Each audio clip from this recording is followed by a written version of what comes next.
दोस्तों, स्वागत है आपका शिवम पांडे ब्लेस चैनल पे। मैं शिवम, जैसा कि आप सब जानते हैं, आपके पास तमाम वीडियो लेकर आता रहता हूं वेस्टीज मार्केटिंग प्राइवेट लिमिटेड और हेल्थ केयर से रिलेटेड।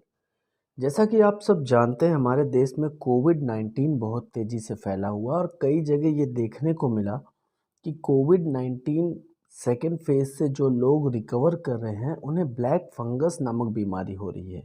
तो आज अपने इस वीडियो में मैं एक इन्फॉर्मेशन देना चाहता हूँ ब्लैक फंगस के बारे में कि ब्लैक फंगस क्या है, कैसे काम करता है, क्या सिम्टम्स हैं और कैसे आप बचाव कर सकते हैं। तो सबसे पहले समझिए कि ब्लैक फंगस का नाम म्यूकोरमाइकोसिस है, जो कि एक तरह का फंगल इन्फेक्शन है जो कोरोना की दूसरी लहर में कोरोना मरीज के ठीक होने के बाद पाया जा रहा है। इस बीमारी में आँख या जबड़े में इन्फेक्शन होता है, जिसके बढ़ने पर मरीज की जान जा सकती है। इसकी शुरुआती लक्षणों के रूप में अगर देखा जाए तो आँख और नाक के पास लालिमा दर्द होता है, साथ ही बुखार और खून की उल्टियाँ भी आ सकती हैं। सबसे बड़ी बात यह है कि म्यूकोरमाइकोसिस का कारक क्या है, समझते हैं। म्यूकोरमाइकोसिस सबसे सामान्य रूप में राइजोपस प्रजाति से संबंधित मोल्ड म्यूकोर प्रजातियां, कंघिंगमेला, बर्थोलेटिया, एपोफिसोमी प्रजाति और लेक्टिमिया प्रजातियों शामिल हैं। आपको बता दें कि आमतौर पर यह मिट्टी में पाया जाता है। मिट्टी में इस तरीके के इन्फेक्शन पाए जाते हैं। ब्लैक फंगस का संक्रमण कैसे होता है, समझते हैं।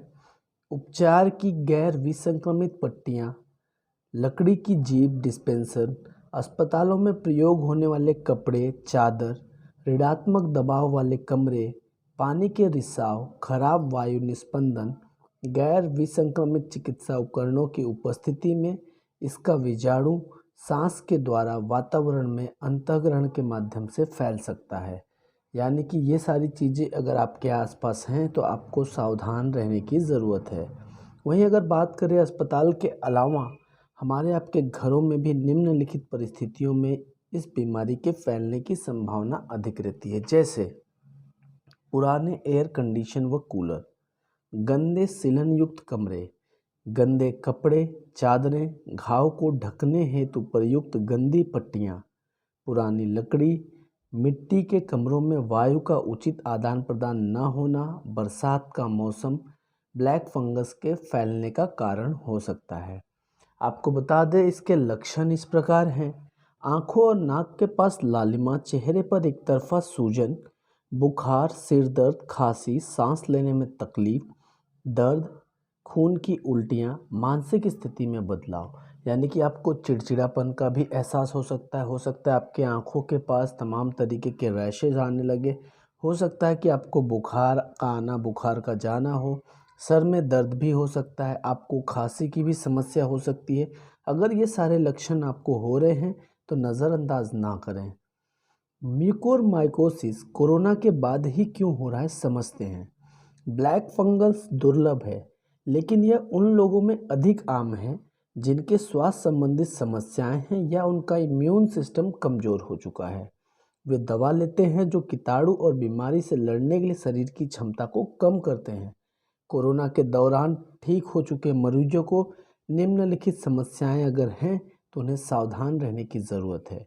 जैसे मधुमेह अगर उन्हें है तो उन्हें सावधान रहना पड़ेगा।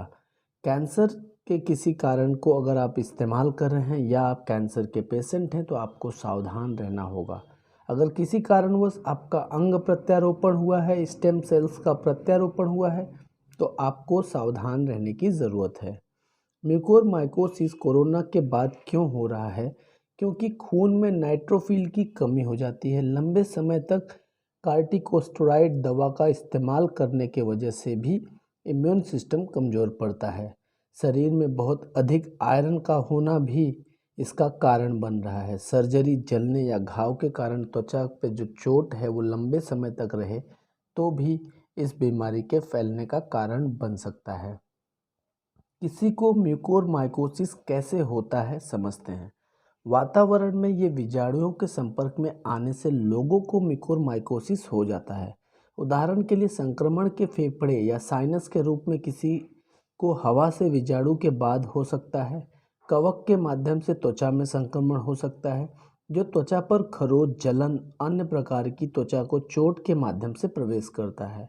म्यूकोरमाइकोसिस लोगों के बीच या लोग और जानवरों के बीच नहीं फैलता है, तो कृपया अफवाह ना फैलाएं। ये एक से दूसरे में ट्रांसफ़र नहीं होता है। म्यूकोरमाइकोसिस या ब्लैक फंगस कैसे बच सकते हैं? सबसे पहले आपको अपने शुगर को कंट्रोल करने की ज़रूरत है। कोविड के इलाज और अस्पताल के डिस्चार्ज होने के बाद भी ब्लड शुगर लेवल की जांच करते रहें। स्टेरॉयड को ध्यान से डॉक्टर की सलाह से ही लें।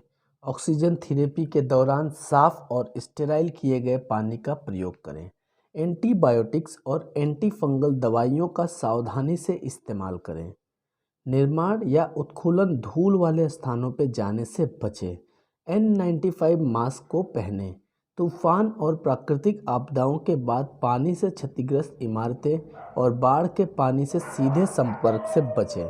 ऐसी गतिविधियों से बचें जिनमें आपका सीधा संपर्क मिट्टी या धूल के निकट हो, जैसे कि आप यार्ड का काम कर रहे हैं, बागवानी कर रहे हैं या इस तरीके का कोई काम कर रहे हैं, तो आप ध्यान रखें कि आपको जूते पहनने हैं, लंबे पैंट पहनने हैं, लंबू बाजू की शर्ट आपको पहननी है, ताकि आप किसी भी तरीके के डायरेक्ट कांटेक्ट से बचें।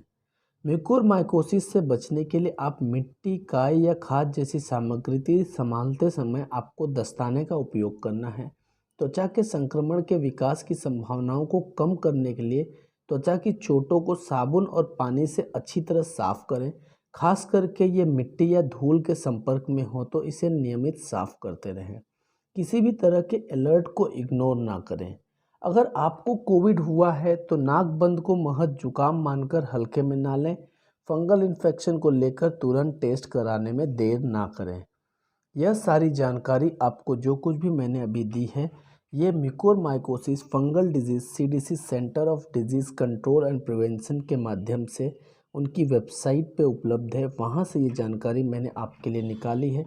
आशा करता हूँ ये जानकारी आपके काम की है। अगर ये जानकारी आपको लगता है कि आपके रिलेशंस में, आपके फ्रेंड्स में, आपके दोस्तों तक भी पहुँचानी चाहिए, तो कृपया आप इस वीडियो को अपने दोस्तों तक शेयर करें, ताकि ब्लैक फंगस से संबंधित किसी भी तरीके की कोई भी गलतफहमी ना फैलाई जा सके। इसके साथ ही साथ मैं आपको बताना चाहता हूं कि कोविड-19 के इस दौर में आपको अपने रेगुलर सप्लीमेंट्स लगातार इस्तेमाल करते रहने हैं।